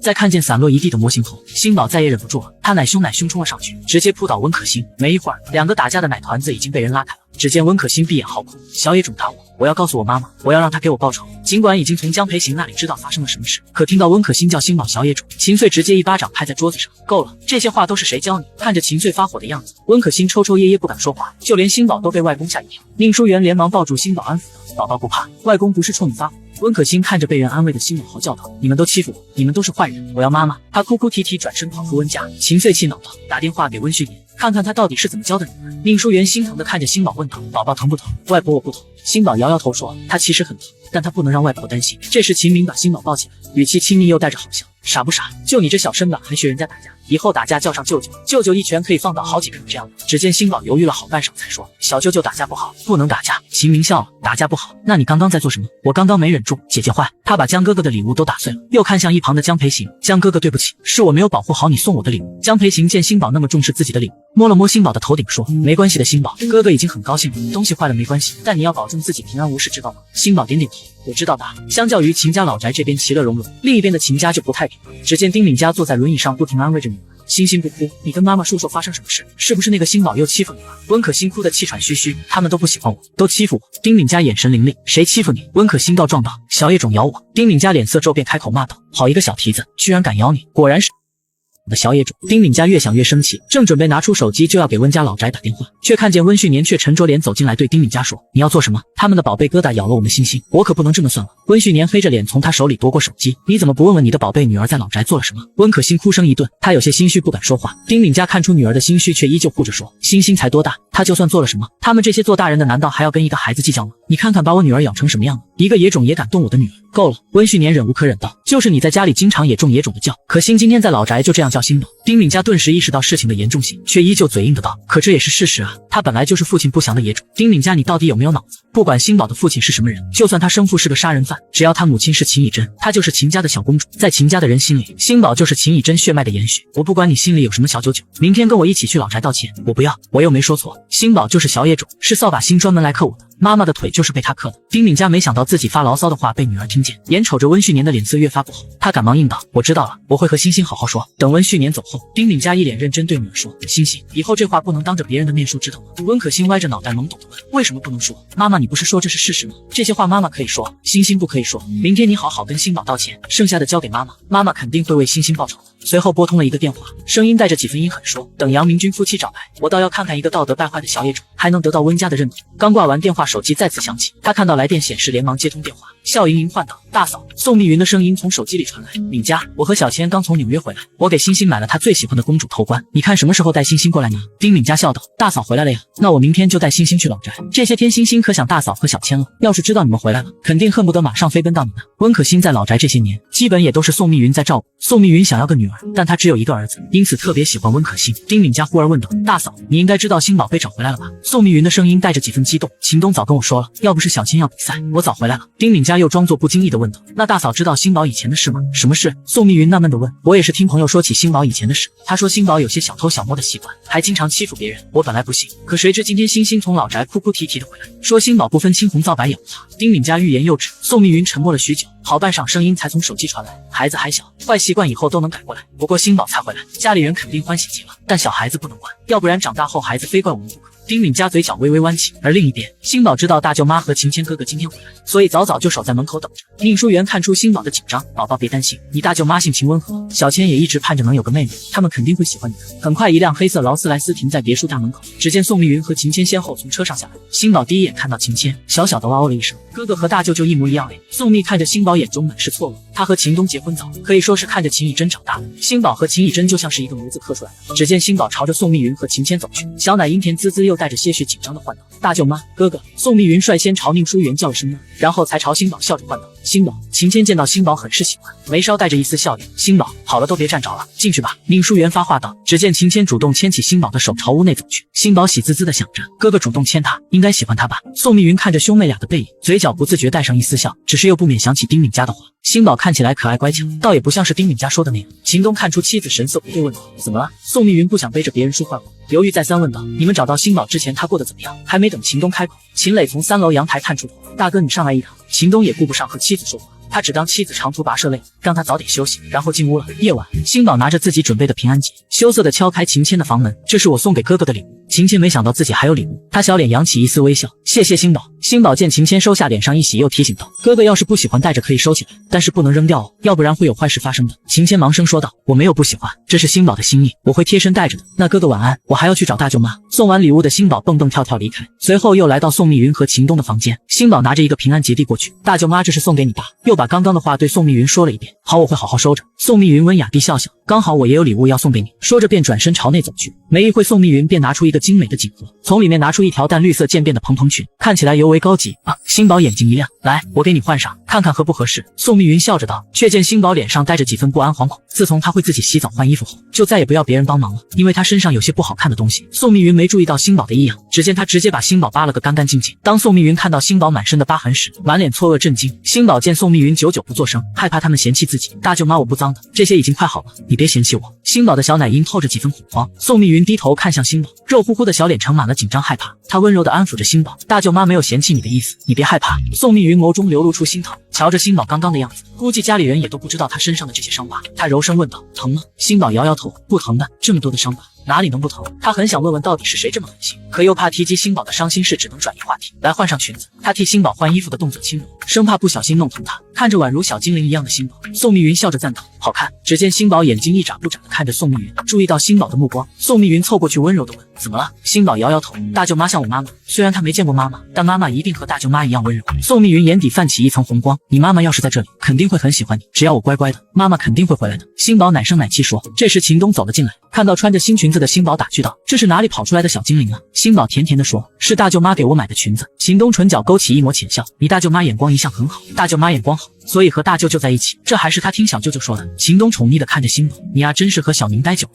看着时间不早了，秦东抱起星宝回房睡觉。等他重新回到房间，就看到宋密云呆坐在床沿上。怎么了？秦东觉得妻子不太对劲。宋密云把在星宝身上看到伤疤的事说了下来。只见秦东神色骤变，脸色发沉，眼底闪烁着暴力。他知道星宝在杨家那对夫妻那过得不好，但没想到他们居然会这样丧心病狂。看来把他们赶出一室对他们还是太轻了。算命捡垃圾为生的奶团子，一生中最幸运的事就是在被恶毒舅妈卖给人贩子无家可归的时候，遇到了经常照顾他生意并收留他的叔叔。可奶团子不知道是，这个收留并宠爱他的叔叔竟是他的亲舅舅，而这样的舅舅他还有4个。从此奶团子被宠成了世界上最幸福的小公主。此时秦家客厅内，秦谦正拿着故事书给星宝讲解。这时秦旭年带着妻女走进大厅内，秦可欣看到秦谦欢喜地唤道：“哥哥！”秦谦朝秦可欣笑笑，而星宝扭头不看秦可欣，还用力地哼了一声。他还记得秦可欣叫他野种，还打破江哥哥送他的礼物。没想到秦可欣也跟着用力哼了一声。看着2个小朋友赌气的模样，秦谦失笑道：“这是怎么了？”丁敏家见众人对于自己腿伤问都不问一声，他眼底冷了几分。叔叔婶婶，我听说星星和星宝闹了点不愉快，今天特意带星星过来和星宝道歉。秦可欣委屈的扁扁嘴朝星宝道：“对不起。”星宝看向秦可欣却并没有说话。他不怪秦可欣骂自己，可是他不该打破江哥哥的礼物，而且道歉也不诚心。秦可欣见自己都道歉了，星宝还不说话，眼睛瞬间红了一圈。要不是爸爸妈妈逼他，他才不要向小野种道歉。丁敏家强压着怒意问：“星宝不肯原谅姐姐吗？姐姐都没怪你咬伤他的手呢。”还没到星宝开口说话，宁书媛目光不善地看向丁敏家：“你这话是什么意思？”丁敏家却说：“婶婶，我没有其他意思。星星昨天只是一时意气才和星宝起冲突，再说星星也被星宝咬了，他是不是也该向星星道歉？”星宝看向丁敏家疑惑道：“可姐姐做错事，我没做错事，为什么要道歉？”丁敏家险些被气笑：“因为你咬了星星，我咬姐姐是因为姐姐骂我推我，还弄坏江哥哥送我的模型。”这时秦可欣插着小腰口无遮拦地骂道：“你就是个专门抢人东西的小野种，你要是不抢走我的东西，我才不会骂你。”听到这话，秦穗等人脸都变了。秦可欣，你胡说八道什么？秦旭年脸色发白，快向星宝道歉。秦可欣哇哇大哭起来，而丁敏家正想着该怎么解释，就听到温以北极其冷漠的声音响起：“旭年哥，你们女儿一口一个野种，是你们特意教的吧？你们家要是看不起我们，大可不必再来往。”小北，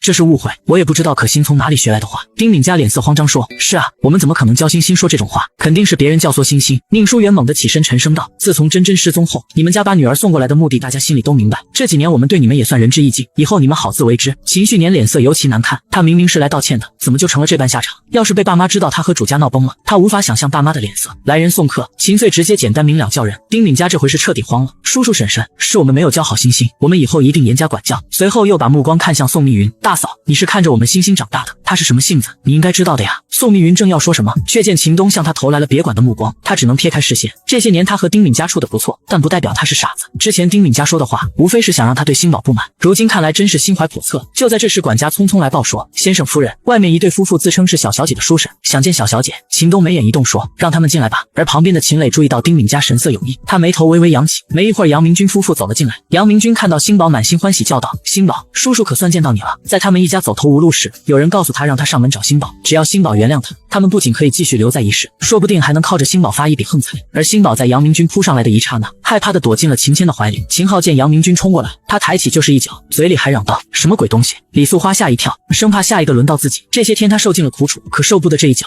杨明军捂着肚子站起来，看向秦穗说：“秦先生，我是星宝的叔叔啊，我养他这么多年，没有功劳也有苦劳啊。”秦明却冷笑着看向杨明军：“苦劳？你指的是对星宝非打即骂，还是说你们贪图星宝的房子，还把他赶出去？之前是我一时昏了头，我以后会好好对星宝。”杨明军哭着看向星宝：“星宝，你能原谅叔叔吗？你爷爷一定希望我们叔侄和好如初。”星宝小脸上难得露出了几分愣怔，他的小手无措地抓了抓裙摆。爷爷，宁书媛注意到星宝神色的变化，他轻声安抚道：“宝宝别怕，外婆在。”李素花见星宝神色似乎有了松动：“星宝，婶婶也知道错，婶婶不该管你那么严。”这时宋密云沉色对李素花道：“你的比较严格，就是把孩子打得遍体鳞伤，身上一块好肉都没有。要是他没看过星宝身上的伤，还真就信了这两人的鬼话。”“什么伤？”宁书媛和秦穗齐齐问道。宋密云拉过星宝的手，拉起袖子，那些指甲盖大小的烧痕在白嫩嫩的小手臂上显得触目惊心。看到这一幕，宁书媛惊叫一声，抱住星宝，眼泪哗哗落下。“我的宝！”星宝知道外婆心疼自己，外婆我不疼的。听着星宝安慰着自己，宁书媛觉得有把刀在凌迟自己，她恨不得日夜捧在手上的人竟然被别人这样虐待过。秦明双拳紧握，对着杨明军夫妻怒目圆睁，牙齿咬得咯咯作响，恨不得活剐了他们。“你就是这么虐待星宝的？”秦昊质问道。杨明军脸色发白，推卸道：“这肯定有什么误会，我们绝没有虐待星宝啊！”李素花急急道：“我们没有虐待星宝，上次星宝偷了我的钱，我也是在气头上才动手打了几下。”星宝看着李素花：“我没有偷你的钱，那个钱是小舅舅给我的。”随后又说道：“你们还要把我送送人，那个是坏人，我不喜欢就跑了。秦穗脸色齐齐一变，虐待是一回事，贩卖又是另一回事。李素花还试图狡辩，简经理可是银行经理，我们也是为了星宝以后能过上好日子。秦明忍无可忍，上去对着李素花就是狠狠一巴掌，老子从来不打女人，你是第一个。李素花被打倒在地，脑袋发懵。随后秦明又对着杨明军拳打脚踢，秦家其余几兄弟也加入战局，就连向来以温柔示人的宋密云也对着李素花左右开弓。旁边丁敏家目瞪口呆地看着，这真的是他认识的宋密云。他想起自己三番四次糊弄对方，顿觉自己脸颊也有点疼。星宝一脸钦佩看着大舅妈，大舅妈好厉害啊，竟然可以打败婶婶这个大巫婆。很快杨明军夫妇被秦家送进了警察局，等待他们的是牢狱之灾。这时星宝走到宋密云面，奶声奶气地问大舅妈，手疼不疼？星宝给你呼呼。宋密云心头一暖，星宝乖，我不疼。秦旭年看着天真无瑕的星宝，转而又想起那对夫妇义愤填膺道，没想到收养星宝的叔婶竟然是这种人，这些年真是苦了星宝。温以东看了眼默不作声丁敏家，那对夫妻被送进警局时说有人指使他们上门找星宝。旭年你觉得是谁？秦旭年一愣，全然不知温以东为什么突然朝他发问。秦穗何等敏锐，看到丁敏家神色不对，顿时就明白了，当下沉声道，旭年，这些年我们待你们不薄吧？秦旭年赶忙回道，叔叔犹如我们的再生父母，他们家如今的富贵都是主家给的。秦穗阴谋登时凌厉起来，那你们就是这么回报我们的？叔叔这话是什么意思？秦旭年满脸莫名之色，忽然想到秦明看丁敏家的眼神，他不敢置信地看向身侧的妻子，是你指使那对夫妇上门的？丁敏家在听到秦穗的问话时就已经慌了，我不是故意的，只是见他们可怜，